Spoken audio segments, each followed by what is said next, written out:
No reason to panic. It's clearly just a little hacking attempt going on. No reason to panic! We're at DEFCON 7 here, people! I don't know what part of that line I should correct you on first. Well, instead of arguing, you could help me out here. Because, yeah, we may be on the verge of losing control. To what? Our evil mastermind tracking system?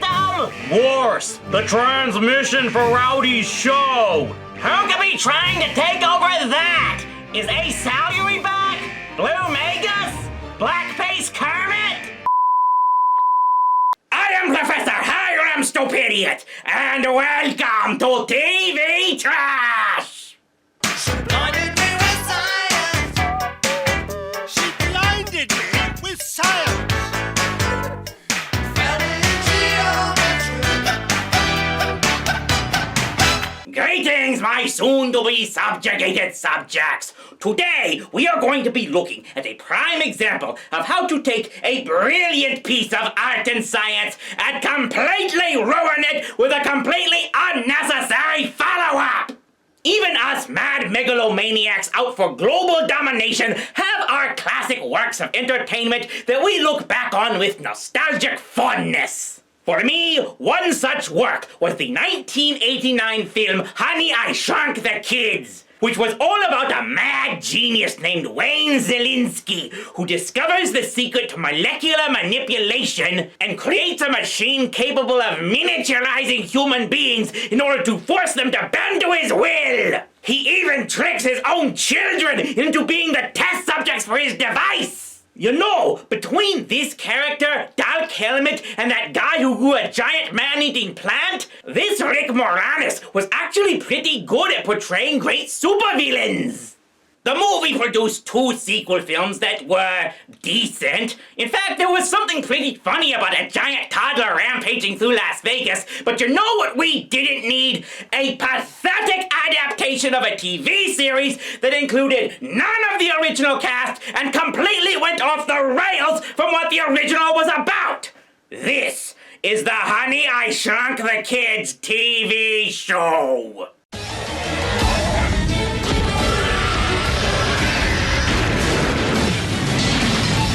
The series premiered in syndication in 1997, just after the release of the third and final film. But pretty much takes place in between the first 2, because what is this thing called continuity? Adding to that is here the mother is now a lawyer, it seems, when I was certain she was a real estate agent in the first movie. Though either way, she was still in a profession that might just be even more evil than mine. Oh, and just to show how much the showrunners really cared about quality, the writers included someone named Savage Steve Holland, who is mostly known for writing cartoons, and this guy named Ed Ferreira, who left the show after 1 year and eventually went on to write for professional wrestling. That's a good sign. Now, I have far bigger things to do than spend all of the time needed to look at every single episode of this thing. Plus, I kind of expect Rowdy and his cast to gain back control of their feed in about 20 minutes or so. So we're just going to focus on a few of the episodes from the first season that help show how this could have been a great evil sci-fi series, but wasn't. I will give credit to the first episode, which does involve the shrink ray and reuses that age-old plot about people being micro-sized and going into another person's body. That's actually a very good concept for a sci-fi horror story. But then what is the third episode about? A ghost possesses Wayne Szalinski's body! What the hell does such a supernatural theme have belonging in a sci-fi comedy show? And sadly, that's not the only time the show goes in that direction. That's the biggest problem with the show. I get that calling it the zany science adventures of the Szalinskis wouldn't sell to the network executives or whatever, but the show very quickly abandons the shrink ray and is all about so many other of Szalinski's inventions. And to be honest, that's not a bad idea in concept. In fact, upon re-watching a lot of these episodes, there were quite a few things that Mr. Szalinski made that could be used for great evil.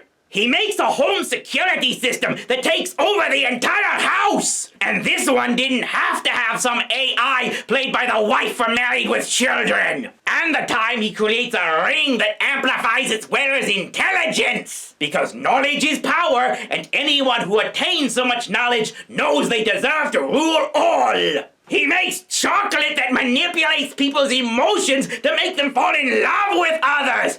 Oh my good night, that is so at the top of great evil plans lists! He invents a chemical that turns people into garbage-eating zombies!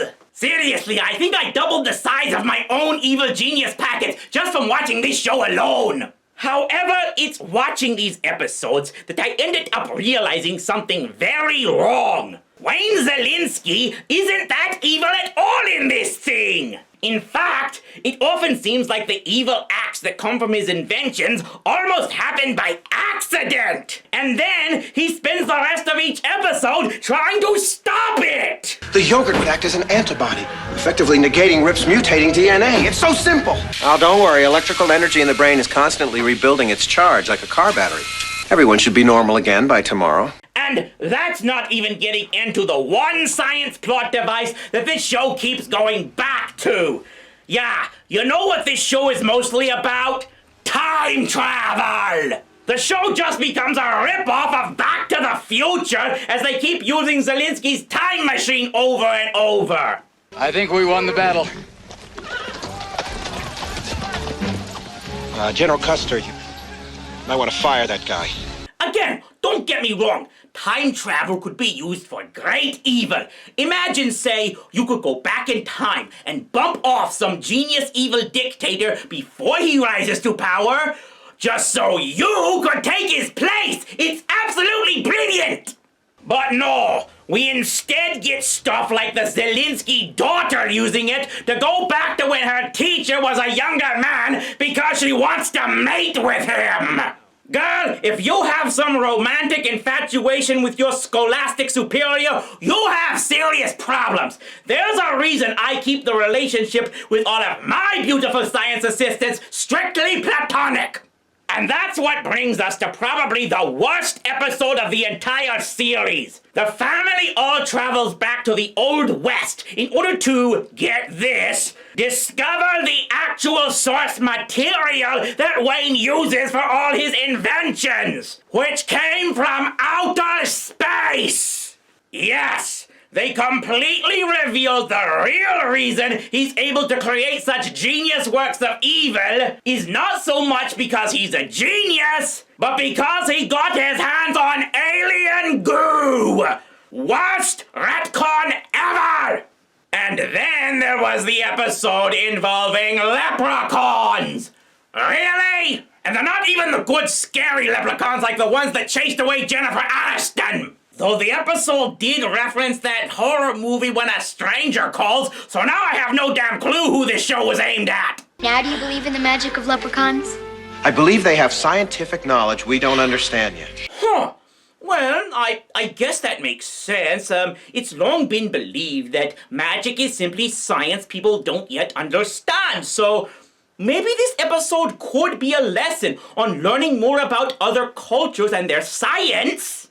See? I told you all their so-called magic could be explained by good old-fashioned science. What's in it? What does it say? It's magic, you idiot. This show blows! This was just a missed opportunity all around! There were so many chances to make this some great sci-fi series about how to take over the world with science! But instead, they make it into some goofy kids show on the level of that stupid 80s sitcom with the robot girl! The main character comes off as so bumbling and not evil that it actually makes me think the original movies were not about an evil genius at all and one of my childhood heroes was a lie! But really, Honey, I Shrunk the Kids was a great standalone movie and stretching 2 sequels out of it was pushing it enough. Trying to make several TV episodes out of this concept is just a waste of good time and resources. The only thing dumber would have been making a TV series from Home Alone. It makes me wish that instead a series had been made on the incredible shrinking woman. At least that movie had evil scientists in it. Okay, stupidiot, you had your fun. Now get the frack off my show! Ha! Rowdy. You know, you took back your feed 3 minutes sooner than I thought you would. I give you props for that. Yeah, go brag about me to your buddies in the Villains Guild. Really, guys, what the hell happened? Hey, maybe Stupidiot got a hold of some new hacking tech we haven't learned about. There's all sorts of stuff out there on the villain's black market we keep trying to stay up to speed on. Yeah, okay, mistakes can happen. You at least resolve the problem as fast as possible, but there's still one other major question I have. Where the frack did all this come from?